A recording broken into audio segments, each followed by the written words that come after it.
pessoal, boa noite. Aqui é o Rodrigo. Tá? A gente está, eu e o João, fazendo um projeto aqui, na parte de ensino. Né? Os dois somos professores, então a gente criou esse projeto para ter assim, uma ideia, para disseminar conhecimento e ficar repassando, conversando ideias de uma forma despojada, digamos assim, né, João? É isso. Como o Rodrigo já falou, eu me chamo João, eu sou da parte de endodontia, o Rodrigo é da parte de prótese. Então aí para o nosso episódio 1, a gente selecionou um tema que envolve as duas coisas e pega bastante a questão do consultório, de questões de reabilitação de alguns dentes que precisam de coroa ou algum tipo de preparo, e aí sempre acaba ficando aquela dúvida se a gente precisa primeiro fazer endodontia ou se primeiro a gente tenta reabilitar e caso sinta alguma coisa vai para endodontia. Então a gente trouxe isso aí como um assunto para a gente conversar hoje. Lembrando que esse é o episódio 1, piloto, então vão ter alguns erros, faz parte do aprendizado, tá? Mas o tema é muito bom e eu acho que, assim, como muito falaste, é muito aplicável à prática clínica. Eu acho que vários dentistas têm esse tipo de dúvida com relação aos protocolos, né? Como devo seguir e quando eu faço a endo, quando não faço, como eu reabilito, será que eu faço pino, não faço pino? Então, tem margem aí, tem muito pano para manga, né? Para a gente discutir. Claro que a gente não vai poder discutir tudo, né? Quem dera tivesse horas aqui para poder falar, mas a gente vai tentar condensar um pouquinho esses conceitos, né? É isso. Então, seguindo o roteiro aqui, né? Acho que a primeira tacada tá contigo, meu amigo. Quando é que a gente tem que tratar? Beleza. Essa é uma questão que ela é difícil e fácil ao mesmo tempo, né? Porque a gente tem aí casos e casos. Eu acho que o que a gente mais tem que sempre ficar de olho, primeiro de tudo, obviamente, esse paciente ele já tem alguma sintomatologia prévia.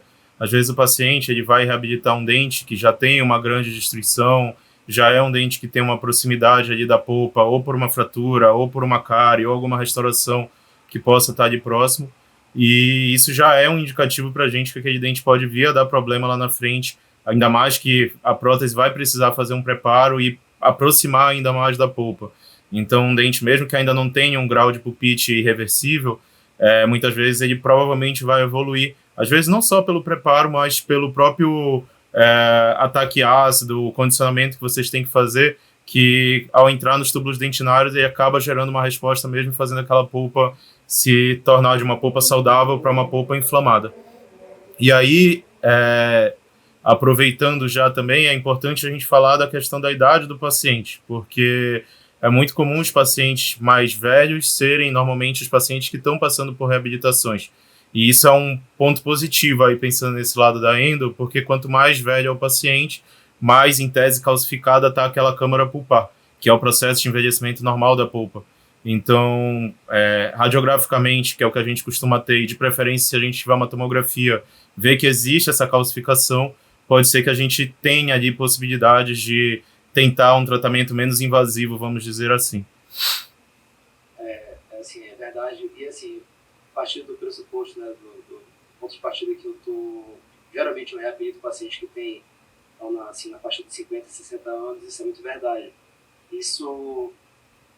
assim, também tem um pouquinho de feeling com o tempo, né? Você vai pegando isso. Tem dente que você, claro, fazendo uma análise, uma avaliação de uma tomografia, de um raio-x, você consegue ter uma previsibilidade muito maior e assim, é protocolo até. Né? Mas realmente percebo que a gente pode fazer um preparo com muito mais cautela, né, nesses pacientes, pode até avançar um pouquinho mais, assim, com mais segurança de que geralmente os pacientes não sentem aquela reação, assim, aquela sensibilidade. Agora, se você pega um paciente que tem seus 30, aos 40 e poucos anos, já muda um pouquinho, a sensibilidade ela já é muito evidenciada. Então, sem dúvida, eu percebo isso no consultório, que a faixa etária do paciente não influencia muito. E aproveitando o gancho também para outra coisa que é importante nisso, que dentro da endo a gente tem uma das formas de diagnosticar, a gente tem o famoso teste de sensibilidade. Desculpa, teste da cavidade, que é quando a gente, para ver se o dente tem algum tipo de resposta, a gente faz a remoção do tecido cariado ou a remoção da restauração. No caso, seria o preparo sem anestesia, justamente para ver se o paciente ele tem resposta, porque às vezes o paciente não ter resposta pode ser que a polpa está necrosada, então vai acabar que vai instalar uma coroa em cima de um dente necrosado, lá na frente ele vai ter um grau de agudização ou algum outro tipo de problema, mesmo ele não sentindo dor naquele momento. Então é importante também lembrar que o não ter dor pode ser positivo, no sentido de, pô, bacana, não teve dor, dá para instalar a coroa, mas sempre lembrar que o não ter dor pode ser também porque aquela polpa está necrosada. E aí a gente sempre tem que ter esse tipo de cuidado. E aproveitando já essa deixa aí que a gente está falando de diagnóstico, eu até postei aí recentemente lá no Instagram que a gente está passando dentro da Endo por um período de transição com relação a essa questão de diagnóstico, que eu vejo de uma forma muito positiva, porque a última atualização que a gente teve de nomenclatura, de terminologia de diagnóstico foi em 2009, então a gente tem aí praticamente quase 20 anos desde que foram desde que foram criadas essas terminologias que a gente aprendeu lá de pulpite reversível, abscesso agudo, abscesso crônico, ainda está valendo. A gente está gravando isso aqui até falar a data, dia 6/1/2026, até aqui o momento ela ainda está valendo, mas acredito que ainda nesse ano a gente tem essa transição. E ela é uma transição que é necessária porque, por exemplo, para ter uma ideia, quando essa primeira de 2009 foi criada, o uso da tomografia computadorizada, por exemplo, não era algo muito forte ainda, porque era um exame muito caro, era uma tecnologia muito avançada. E dentro desses 20 anos, para padronizar a idade, isso se tornou quase que rotineiro. Dentro de consultório, a coisa mais comum é a gente solicitar uma tomografia. Então, a Sociedade Americana de Endodontia, junto com a Sociedade Europeia de Endodontia, vendo isso e alguns outros fatores, de alguns novos tratamentos que a gente tem também, tipo a regeneração pulpar e alguns outros fatores, eles soltaram aí novas nomenclaturas, que tem, por exemplo, a pulpite severa, a pulpite leve, tem aí os abscessos não existem mais, a gente tem as inconclusivas também, porque tem situações, por exemplo, que a gente vê numa radiografia o dente tem uma lesão, aí vai fazer o teste de sensibilidade, responde positivo, ou seja, tem polpa viva, mas tem lesão. Então a gente pode dizer também que o diagnóstico é inconclusivo, porque tinham casos que a gente ficava perdido, que de verdade a gente não sabia o que falar, qual era o diagnóstico daquele dente. Agora também é bom ter cuidado, porque a gente não pode sair falando que tudo é inconclusivo, que é o mais fácil de falar, né? Porque senão a gente vai pular etapas. Mas é algo que a gente tem que se atentar, porque a gente provavelmente vai viver esse período, acredito que esse ano, e aí a galera que já sofreu para aprender vai ter que dar uma estudada de novo, inclusive eu, que é muito novo, para a gente conseguir dominar essas novas nomenclaturas.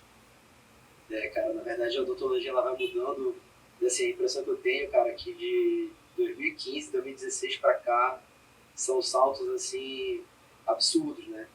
E não só numa especialidade específica, mas, assim, de modo geral. Cara, a prótese mudou completamente. Assim, enfim, e até, né, depois a gente vai falar sobre isso, né?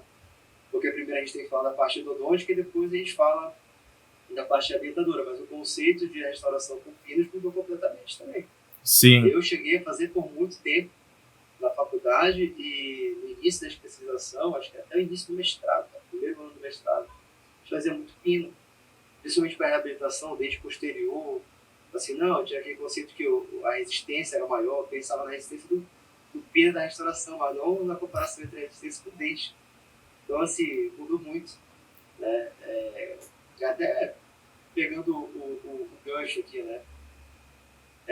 Assim, a gente sabe que, por exemplo, o tratamento restaurador, o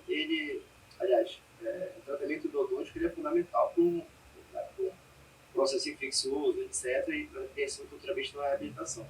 Mas só o tratamento endodôntico finalizado aí não quer dizer nada, né? Porque se você não restaurar também de uma forma efetiva, você vai ter tendência a microinfiltração, enfim, até recidiva do processo. Eu estava até dando uma lida sobre o tema, né? Cara, eu achei uma estatística muito curiosa, assim. A gente pensa que é muito simples, por exemplo, fiz tratamento endodôntico, o dente vai ser reabilitado. Acabou o problema. Não. 85% dos dentes não são reabilitados depois do tratamento odontológico. Sim. Isso é uma loucura, porque você tem todo um trabalho para descontaminar, e aí o paciente fez tratamento de canal, pensando que é um dente bem destruído, fragilizado, né, naturalmente ficou exposto, é colocado um material extraordinário temporário que logo depois vai ser solubilizado, faturado, etc., vai sair dali, a muita peste está exposta ali, e o paciente não reabilita, principalmente se for dente posterior. Mas eu me assustei com essa estatística, cara, 85% é muita coisa. Tá? E tem a estatística também dentro disso aí, que é muito relevante e por curiosidade, não é mentira, mas antes da gente iniciar aqui esse episódio, eu mandei para o Rodrigo uma tomografia de uma paciente que eu tratei o canal. Ela não fez a reabilitação, ela deixou lá o provisório e o dente fraturou, que também é uma outra estatística, que é um estudo muito comum de endodontista, porque a gente tem em mente que a endodontia enfraquece o dente. Todo dente que a gente trata canal tende a fraturar. Mas o que os trabalhos mostram, na verdade, é que os dentes que tratam o canal e não reabilita da forma correta são os dentes que acabam fraturando. Então, os dentes que são reabilitados da forma correta, eles não têm um índice alto de fratura. Mas os dentes que eles não são reabilitados, esses são os que provavelmente, em um curto período de tempo, eles vão acabar por fraturar realmente, não tem o que fazer. E aí, esse estigma que foi criado dentro do tratamento endodôntico, ele vem dessa questão reabilitadora, de não ter sido feita ou de não ser feita da forma correta. E, inclusive, é curioso também que acontece muito, os pacientes com dor, né, eles nos procuram, mandam mensagem, por favor, o mais rápido possível, eu preciso ser atendido. Às vezes a gente vai lá no domingo, atende e tal, e essa primeira consulta, às vezes a gente pode fazer sessão única, mas nem sempre pode já obturar na mesma consulta. A gente coloca uma medicação intracanal ou mesmo obtura, esse paciente ele muitas vezes desaparece, porque são pacientes que eles têm medo de dentista, então eles pensam, pô, já resolveu minha dor, não interessa ali se já terminou ou não terminou, para mim já tá bom, não quero mais voltar lá, e aí ele só vai procurar de novo quando voltar a doer, e aí quando voltar a doer, provavelmente a gente está diante de um quadro muito pior.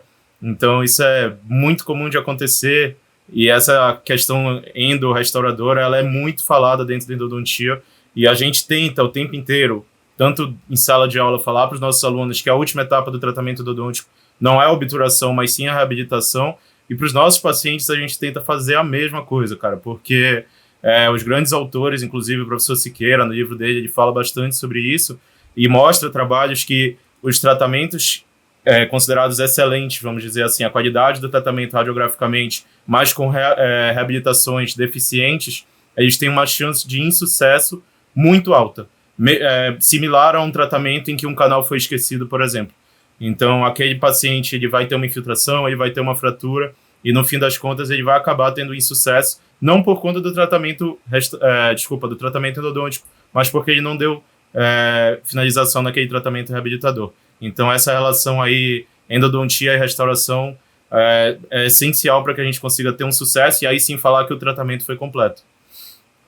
Cara, e assim também, seguindo na mesma lógica de raciocínio, porque assim, você pode pensar, fez a restauração, fez a prova de cimento, não, mas aí tem vários fatores que vão influenciar isso aí, né? Então, tipo, desde a escolha do material restaurador, eu vou fazer uma restauração, vou fazer, não sei, uma all-lay, uma coroa, uma overlay, vou fazer uma endocrown.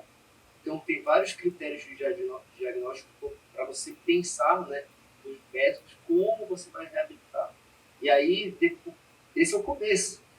Né? Então, primeiro, qual o tipo de restauração que eu vou fazer, qual o material que eu vou fazer e por quê. Aí o segundo, né, que já vem as etapas clínicas. Né? Então, um preparo bem feito, uma reconstrução bem feita, isolamento absoluto, que muitas vezes não é feito. Né? E aí o processo de cimentação, que o processo de cimentação não pode ser falho, porque se for falho, aí já era. Né?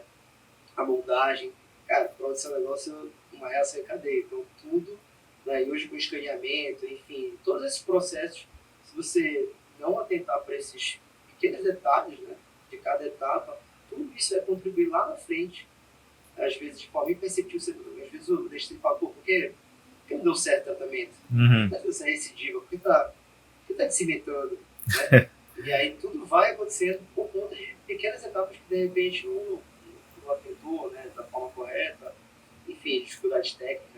Eu acho que o endodontista e o protesista eles têm que ser muito metódicos, cara, porque é realmente um passo a passo, assim, que qualquer coisa que você fique pelo caminho vai falhar. O endodontista, por exemplo, se ele instrumentar o canal 2 milímetros aquém do que deveria, ele tem uma chance maior de insucesso, vamos supor.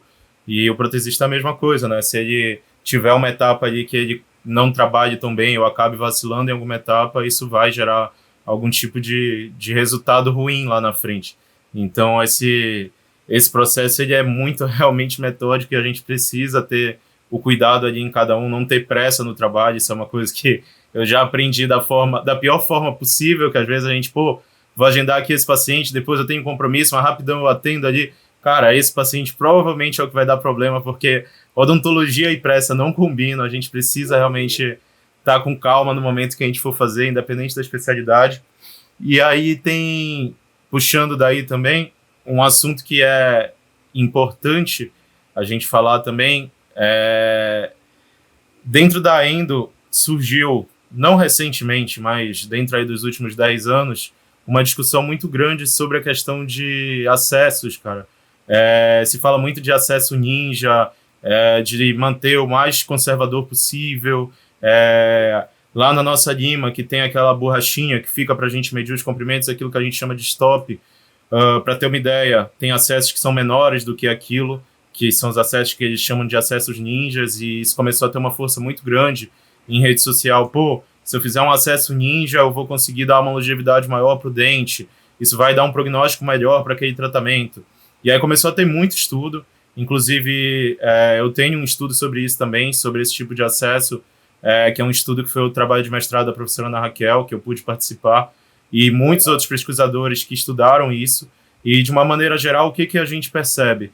A gente tem que ser o mais conservador possível ao ponto de não prejudicar o seu tratamento. Porque quando a gente faz, por exemplo, um acesso em que eu faço do tamanho de uma broca 10-14 e da feita que eu caio na câmara pulpar, eu não removo o teto, eu não faço nenhum tipo de desgaste além daquilo, óbvio que eu preservo a estrutura. Só que eu prejudico todas as outras etapas. A minha descontaminação é pior, a chance de uma lima fraturar é maior. Quando eu obturo aquele dente, vai ficar resto de cimento, vai ficar resto de material obturador dentro da câmara pulpar. Então eu prejudico o tratamento em muitas outras etapas em função dessa questão de tentar preservar o elemento. E aí o que os estudos conseguiram mostrar para a gente? Se a gente fizer o nosso acesso, que a gente chama tradicional, que é aquele acesso em que a gente cai na câmara pulpar, remove o que tem que ser removido, também não em excesso, não tem por que desgastar em excesso, mas depois de fazer isso, eu fizer uma reabilitação correta, adequada, esse dente ele tem a mesma resistência do que um dente que passou por um acesso ninja.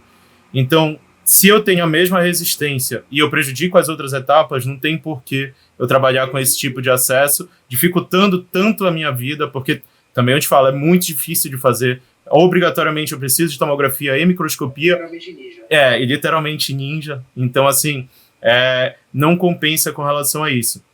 E existe muita variação de acesso hoje em dia que realmente a gente faz, que é o acesso pela cárie, por exemplo.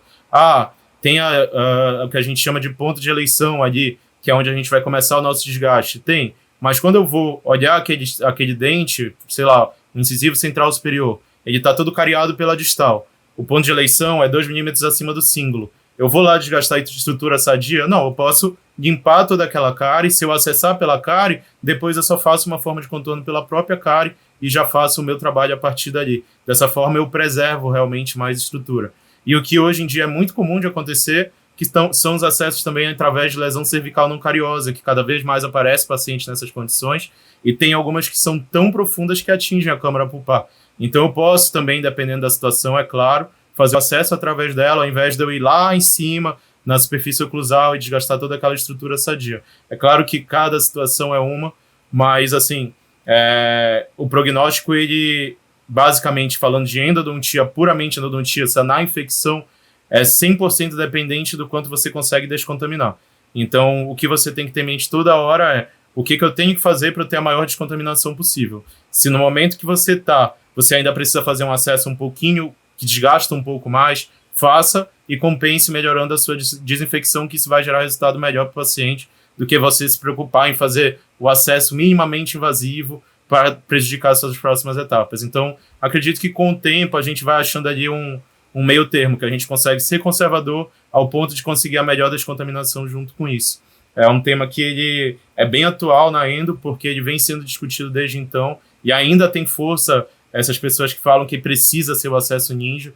Então a gente tem que ter esse cuidado, porque realmente o prognóstico da endodontia é 100% influenciado somente por descontaminação.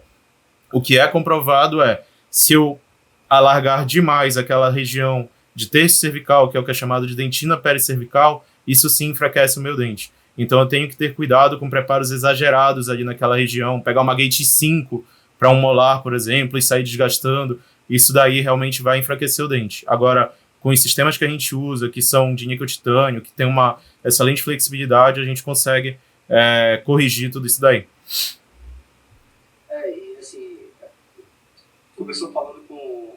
Eu não sabia desse acesso ninja, tá? Mas assim, conversaste falando sobre isso, ele falou, pô, o tamanho de uma 1014. Aí Sim. a gente usa muito a 1014 para fazer aqueles preparos clássicos para cura total, etc. Então, assim, eu lembro de cabeça, é 1.4 milímetros.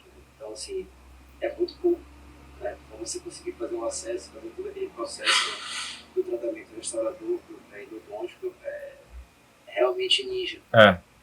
E realmente essa questão dessa dentina, né, cervical é uma questão muito importante.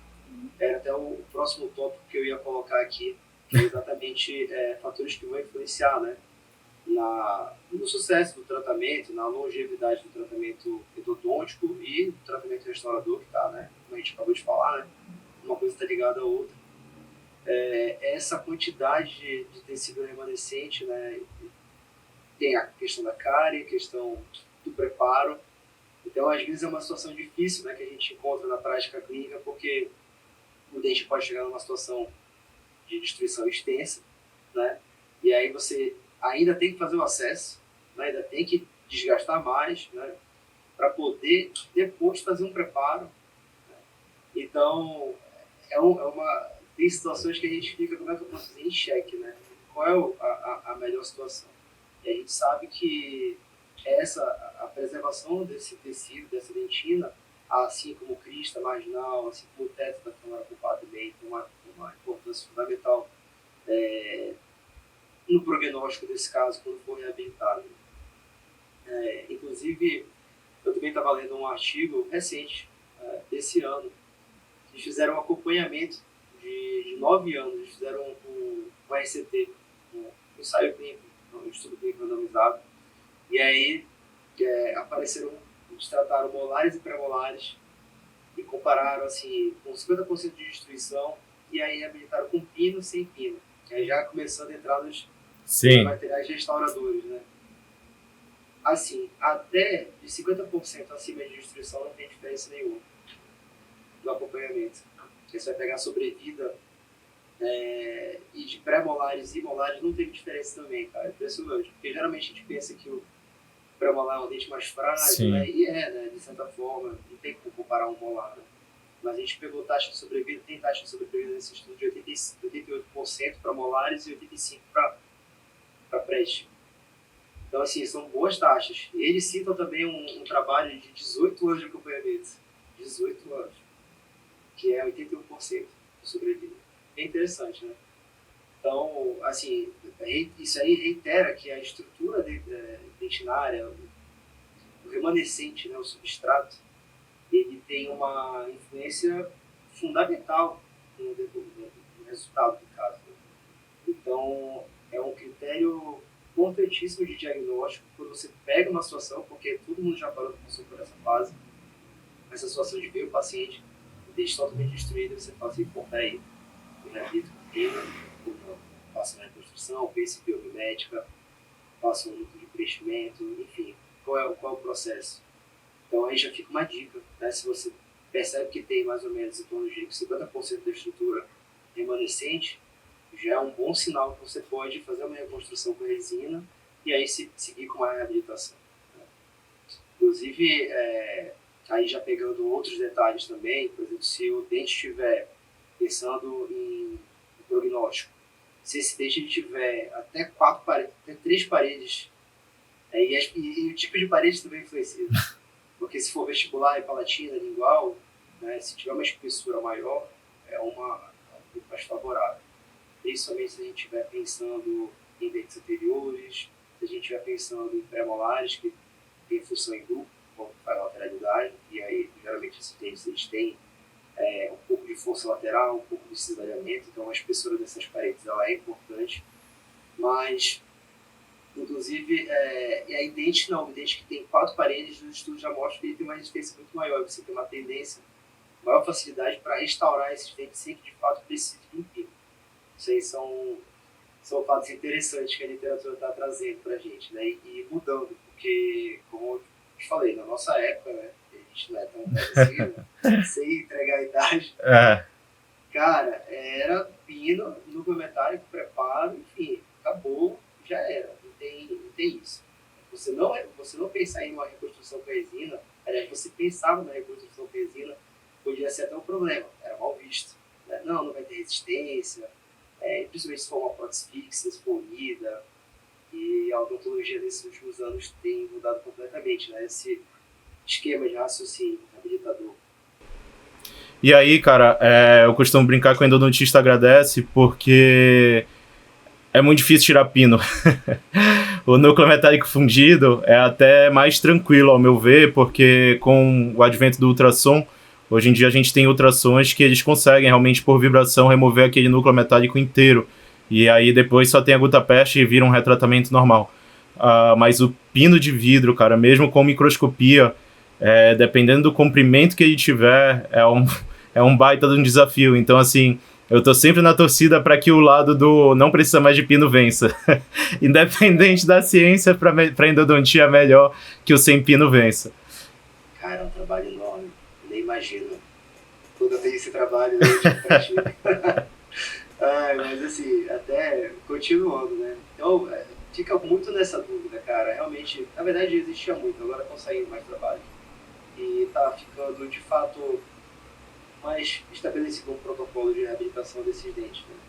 Mas, de modo geral, para resumir, para quem tá vendo a gente, quando é que você vai indicar um pino, por exemplo? Então, esse trabalho já foi meio que categórico, né? Principalmente, ele aborda, claro, dentes posteriores, então, se você tiver 50% para mais, vale a pena fazer uma reconstrução, né, com resina, trabalhar mais com odontologia biomimética.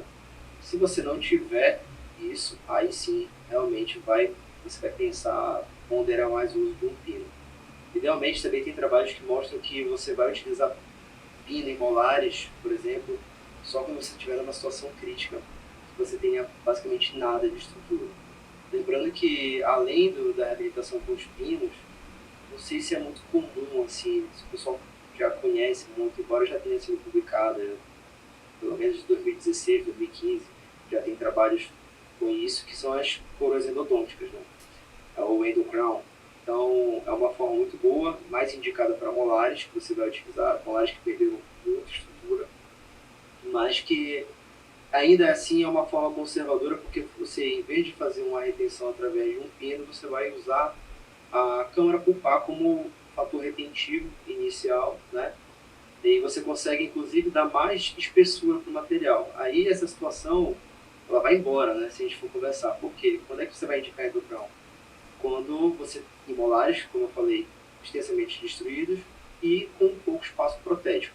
É uma forma de reabilitar que há um tempo atrás não se pensava, né? Então, ainda assim existem alternativas. Mas, de modo geral, você pode indicar um pino, um retentor intraradicular, para molares, no caso, quando você não tiver zero, né? Basicamente zero de retenção. E ela vai ser basicamente para reter um núcleo, para você ter uma adesão com o núcleo de preenchimento e ter uma retenção mínima para a sua prótese, né?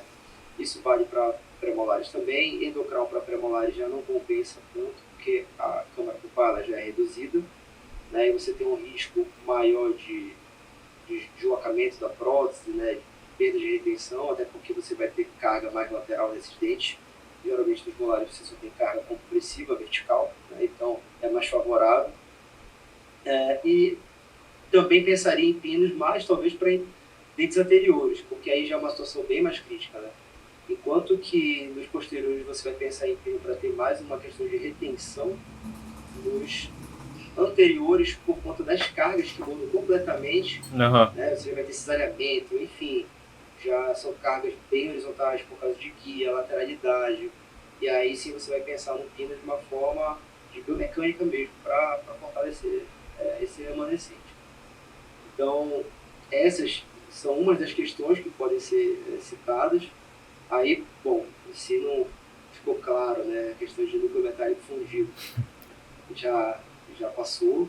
Ainda tem gente que reabilita, é muito difícil também fazer essa crítica, porque tem muita gente, principalmente o pessoal das antigas, fala muito sobre isso, né, usa muito ainda no consultório, e existem taxas de sucesso aí que já estão na literatura tem anos, né? Esses pinos são muito bem estudados, mas se a gente for comparar, né, não tem comparação na verdade, porque a gente vai falar de um pino de fibra de vidro, vai ter um módulo de elasticidade próximo ao do dente, da dentina, e aí reduz o risco de fratura vertical, de falha catastrófica, etc. Né? Então, é mais conservador você pensar no pino de fibra de vidro, isso aí já está bem estabelecido.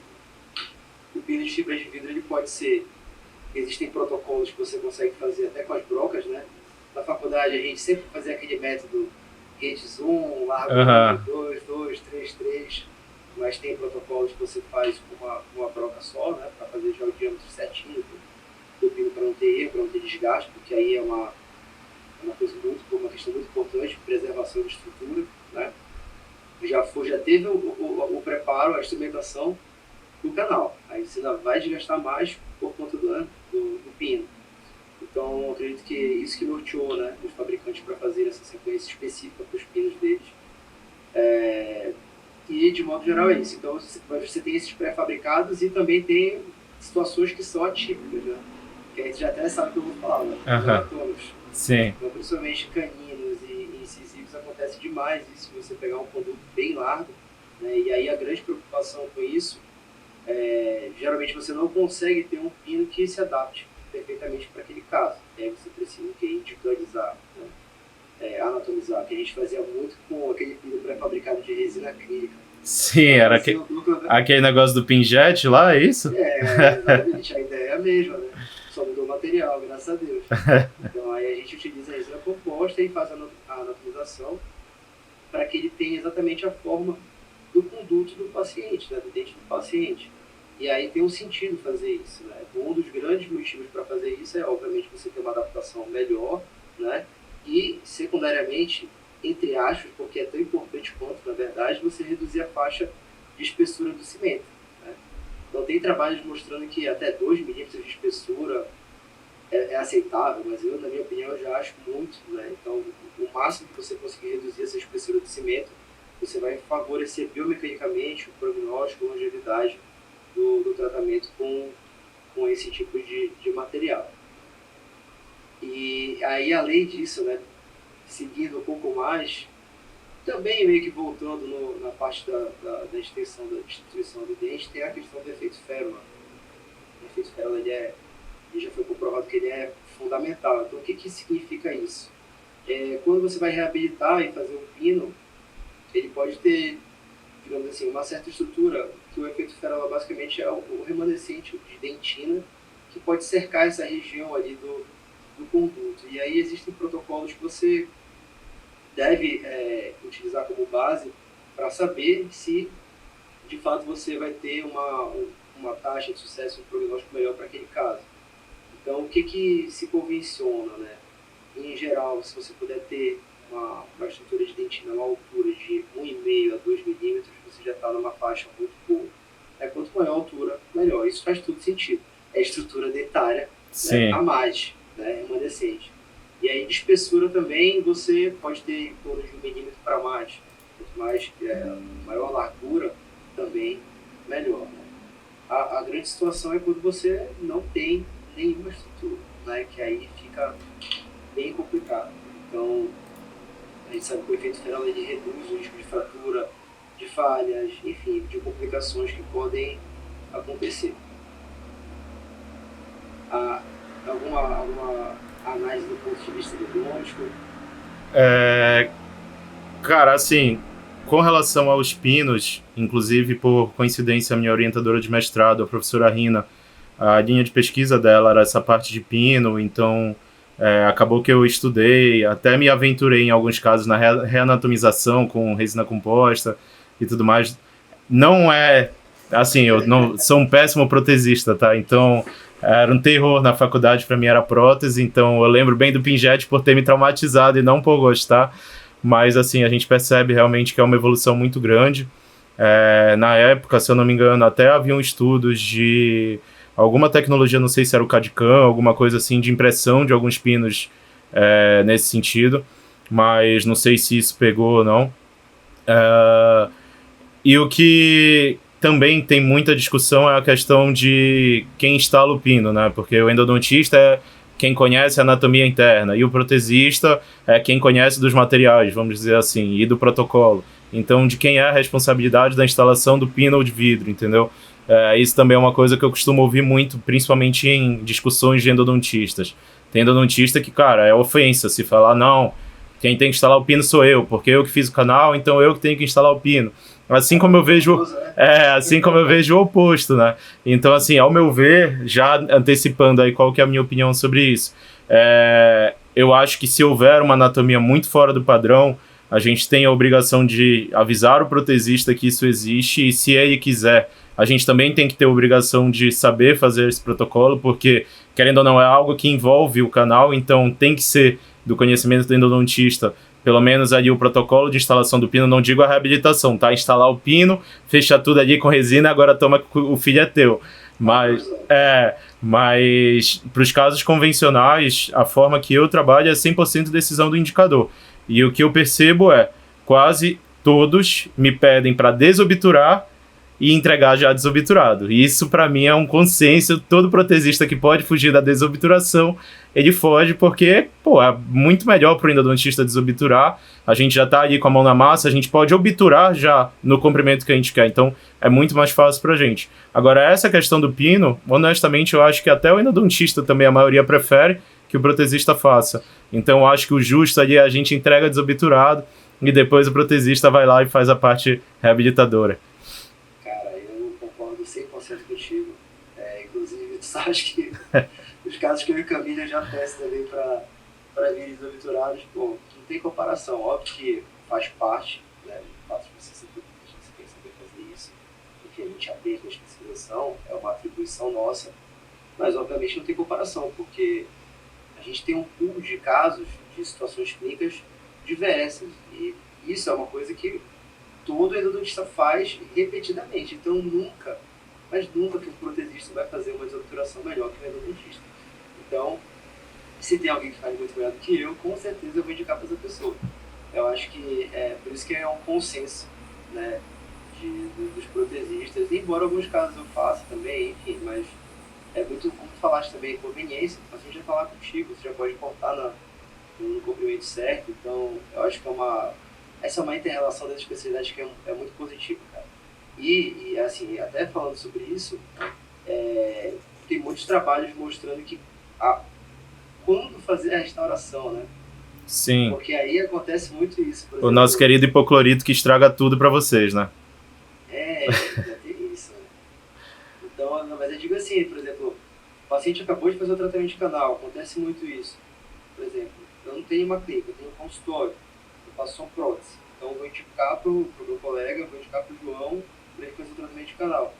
Depois, se o paciente vai voltar comigo, qual é a hora exata para ele fazer? Né? Já a restauração, já o pino, o selamento. Então, assim, já tem um conceito hoje, já está um consenso bem grande que a hora certa para você restaurar é assim, acabou de fazer o tratamento de canal, vai. Sim. Imediatamente. Quanto antes, melhor. É claro que, como eu acabei de falar, né, isso não é uma realidade para todos os dentistas que não trabalham de forma multidisciplinar na mesma clínica, enfim.